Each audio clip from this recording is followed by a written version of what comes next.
Բարև ձեզ։ Շնորհակալ եմ հրավերի համար։ Հարգելի հայրենակիցներ, ողջունում եմ ձեզ։ Այսօր կցանկանայի խոսենք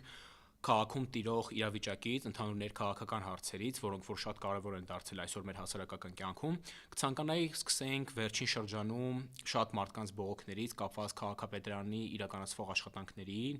Կցանկանայի շեշտել, բոլորս տեսել ենք, որ վերջին շրջանում անձրևներից հետո, ձնհալից հետո տեղի ունեցող այդ քաոսային իրավիճակը, որին մենք առնչվել ենք, խոսքը գնում է ասֆալտի մասին, այն մեծ փոսերը, որոնք որ կան, եւ վարորդները իրենց մեքենաները վնասելով, չգիտեմ, ասենք խցանումներ առաջացնելով, այդ փոսերի միջով երթևեկում են, իրենց տրանսպորտային միջոցներն են վնասում։ Ես շատ լավ հիշում եմ, որ 2018 թվականին, 19 թվականին, 20 թվականին, երբ այս իշխանությունները եկան եւ վերցրեցին իշխանությունը, ես հիշում եմ իրենք խոսում էին ասֆալտ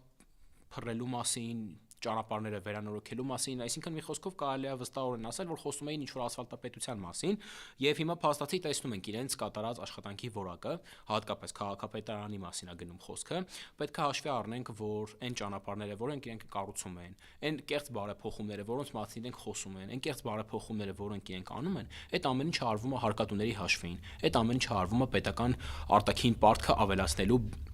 միջոցով եւ հարկատուների հաշվին այն աշխատանքները, որոնք որ իրենք իրականացնում են,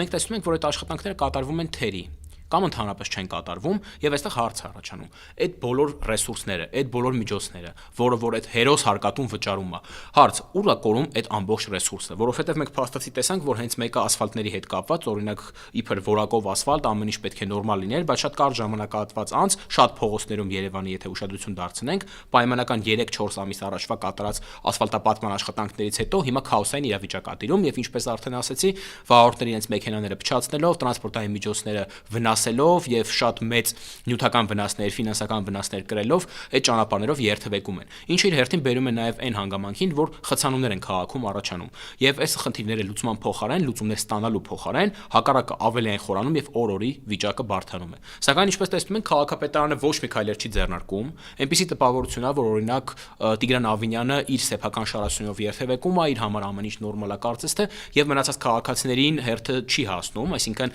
իրենց մասին մտածելու հերթը չի հասնում, կարծես թե ոչ մի խնդիր չկա։ Հիմա հարցը հետեւյալն է. քաղաքապետարանը այս ամբողջ խնդիրները չի նկատում, թե նկատելով փորձում է ցույց տա, որ ձևացնել ամեն ինչ նորմալ է, որովհետեւ երբ որ օրինակ դիտում ենք քաղաքապետարանի նիստերը եւ այն ինտուզիազմը, որով որ իրենք որ խնդիրները բարձրաձայնում են, ինչ որ լուծումներ են ման գալիս, ինչ որ տարբեր առաջարկություններ ունեն, մենք տեսնում ենք, որ այդ առաջարկություններից ոչ մեկը այդպես էլ կյանքի չի գործվում կյանքի, որովհետեւ այդ առաջարկությունները ավելի շատ ինչ որ, չգիտեմ, պոպուլիստական բնույթ են կրում եւ մենք տեսնում ենք, որ այդ առաջարկությունները ոչ միայն անհեթեթ են թվում շատ դեպքերում, այլ նաեւ իրոք չեն իրականացվում, երևի ցանկության բացակայության պատճառով։ Սա իրականում ասֆալտի խնդիրը միակը չի քաղաքում, ես հիշում եմ, որ նաև ինչ որ մանկապարտեզների, դպրոցների կառուցում, վերանորոգում, նաև այդպիսի տվյալներ են իրենք հրապարակում, որ տարեվերջին պետք է ունենան կոնկրետ այսքան թվով վերանորոգված մանկապարտեզներ, դպրոցներ, բայց փաստացի տեսնում ենք, որ այդ ամենը իրականությանը ինչպես միշտ չի համապատասխանում, որովհետև կարծես թե իրենք չեն պատկերացնում, թե ինչ պատասխանատվություն է դա, ինչ ծավալի աշխատանք է դա, եւ հետեւաբար այն բոլոր թվերը, որոնք որ իրենք հրապարակում են, ոչ համապատասխանում է իրականությանը, ոչ էլ ես վստահ եմ կարող է համապատասխանել իրականությանը։ Նաև ցանկանայի խոսեի քաղաքում կատարվող մի հետևյալ երևույթի մասին, որը որ բոլորին նույնպես անհանգստացնում է, խոսքը գնում է խցանումների մասին, որոնք որ արդեն սովորական բնույթ են ստացել քաղաքում, եւ այնպիսի տպավորություն է, որ այդ խցանումները ընդհանրապես չեն ավարտվում, եւ այն բարեփոխումները, որոնք որ իրենք մցրել էին, կարծես թե փողոցները միակողմանի էին դարձրել, ավտոբուսի գծեր էին ավելացրել, կամ չգիտեմ, օրինակ ինչ որ լուսացույցի փոփոխություններ էին արել, իրենց ասելով եւ սեփական իրենց իսկ խոսքով այդ խնդիրները պետք է լուծվեին։ Սակայն բացի նրանց, որ խնդիրները չեն լուծվել, ինչպես արդեն շեշտեցի, այդ խնդիրները ստացել են մշտական բնույթ, այսինքն խցանումը Երևանի փողոցներում տարբեր ժամերի, տարբեր օրերի, անկախ դրանից դա կլինի աշխատանքային օր, տոն օր կամ չգիտեմ հանգստյան օր, այդ խնդիրները երթևեկության հետ կապված, այսինքն խցանումները ստացել են մշտական բնույթ։ Օրվա որ ժամին, որ պահին քաղաքում երթևեկելուց լինես, ընկնում ես խցանման մեջ։ Եվ ուզում եմ հասկանալ, ինչու այս խնդրին եւս լուծում չի տրվում, եւ այն ծրագրերը, որոնք իրենք իբր մշակում են եւ փորձում են լուծում տան, ինչու այս խնդիրներին լուծում չի տրվում։ Ես կարծում եմ պատասխանը այստեղ, ինչպես բոլոր նախորդ հարցերում, նույնն է։ Խոսքը գնում է նաև տրանսպորտի մասին, բազմիցս խոսել եմ տրանսպորտային այս բարեփոխումների մասին, որը որ եւս հարկատուների հաշվին է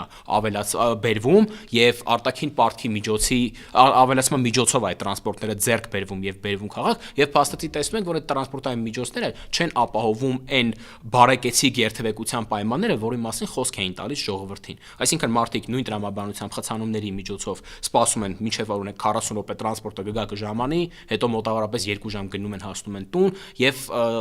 կարծում եմ ավելորդը նաև խոսել տրանսպորտի մեջ տիրող անհարմար իրավիճակին, որ մարդիկ մի կերպ տեղավորվելով, ներողություն բառից համար խցկվելով տրանսպորտով երթևեկում են, վստահ եմ, որ մեր շատ քաղաքացիներ, շատ հայրենակիցներ այդ խնդրի հետ բախվել են եւ նույն խնդիրները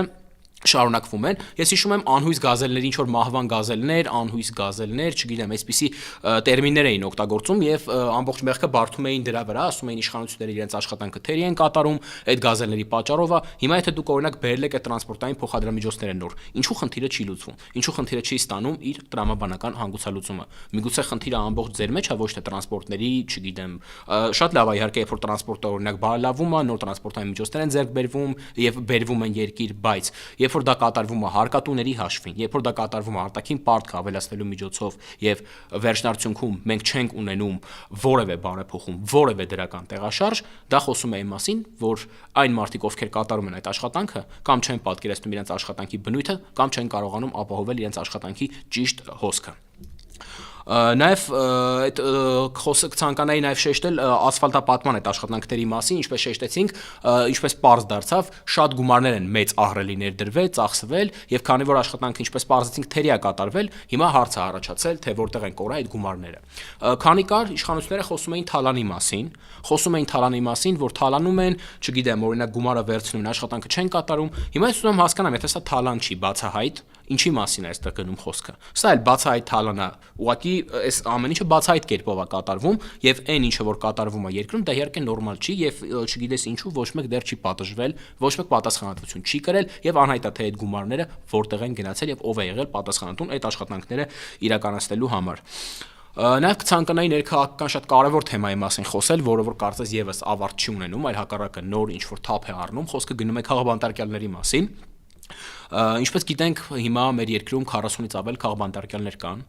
կալանավորված մարդիկ, ովքեր ուղակի իրենց միտքն են արտահայտել եւ իրենց ազատ խոսքի իրավունքից օգտվելով որևէ սուր քննադատական միտք են հայտնել եւ այդ միտքը հայտնելու համար նրանք այսօր կալանավորված են, նրանք այսօր ենթարկված են պատասխանատվության եւ բոլոր այն գործերը, որոնք որ իրենց վրա հարուցված են, այդ գործերը բոլորը իրավական որևէ հիմք չունեցող շինծ ու բնույթ կրող գործեր են եւ այդ շինծ ու բնույթ կրող գործերը օր-օրի Հայաստանի Հանրապետությունում շատանում են եւ ամենատարօրինակը երևի կայանում է նրանում, որ դատական համակարգը այդ գործերը կասեցնելու փոխարեն այնպիսի տպավորություն է, որ նպաստում է այդ գործերի առաջացմանը եւ հետագա շարունակման այդ գործերի։ Նաեւ տարօրինակա եվրոպական կառույցների, մարդու իրավունքների պաշտպանների, չգիտեմ, նմանատիպ կառույցների, որոնք որ զբաղվում են մարդկանց իրավունքների պաշտպանությամբ, նմանատիպ կառույցների լրությունն է ինձ համար զարմանալի, որ իրենք որևէ քայլ չեն ձեռնարկում, որովհետեւ մենք շատ լավ հիշում ենք, որ օրինակ 8-9-10 տարի առաջ, երբ Հայաստանի Հանրապետությունում որևէ մարդու գուցե կալանավորեին, իր խոսքը սահմանափակեին կամ ինչ-որ նմանատիպ յուրաքանչյուր իրողության ժամանակ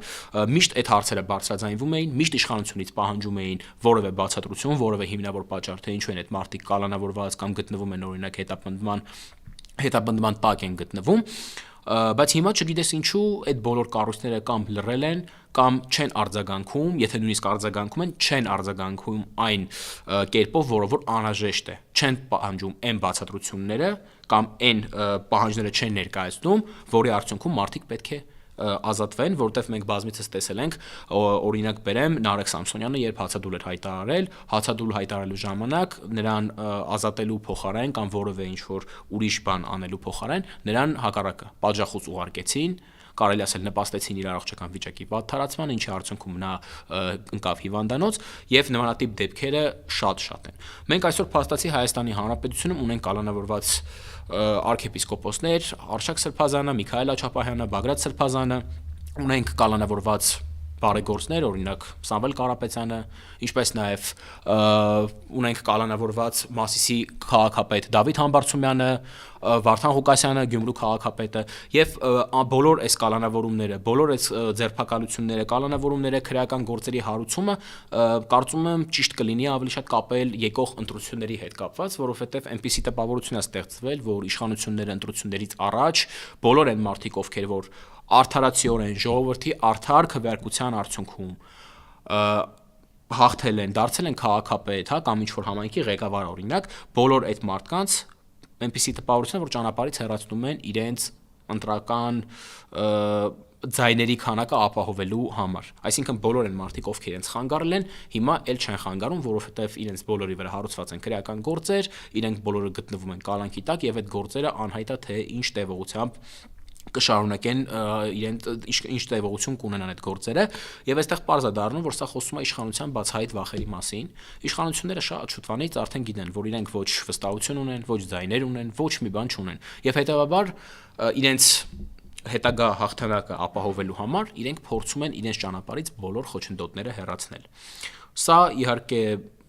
շատ ցավալի է, որ այն ժողովրդարության բաստիոնը, որի մասին իրենք խոսում էին, այն ժողովրդարական կարգերը, որոնք իրենք իբր ուզում էին հաստատեին, համապատասխանային Եվրոմիության ստանդարտներին, որովհետև ինչպես հիշում ենք, իրենք գնում էին Եվրոմիություն եւ ուզում էին Եվրոմիության անդամ դառնալ։ Ես ուզում եմ հասկանամ ուղղակի ինչ ժողովրդավարության բաստիոնի կամ առհասարակ ժողովրդավարության մասին կարող է գնալ խոսք մի երկրում, որտեղ մարդիկ ուղղակի իրենց կարծիքը հայտնելու, ազատ խոսքը հայտնելու կամ որևէ սուր քննադատական կարծիք հայտնելու արդյունքում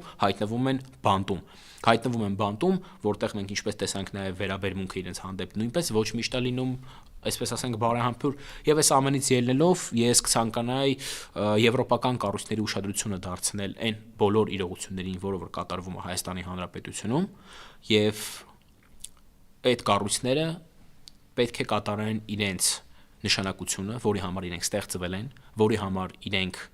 կան, աշխատում են, իրենց գործունեությունն են ծավալում, բոլոր այդ կառույցներին հորդորում եմ եւ կոչ եմ անում, որպեսզի այդ կառույցները ավելի ականջալուր լինեն, ավելի ուշադիր լինեն Հայաստանի Հանրապետությունում տիրող բոլոր իրադարձություններին։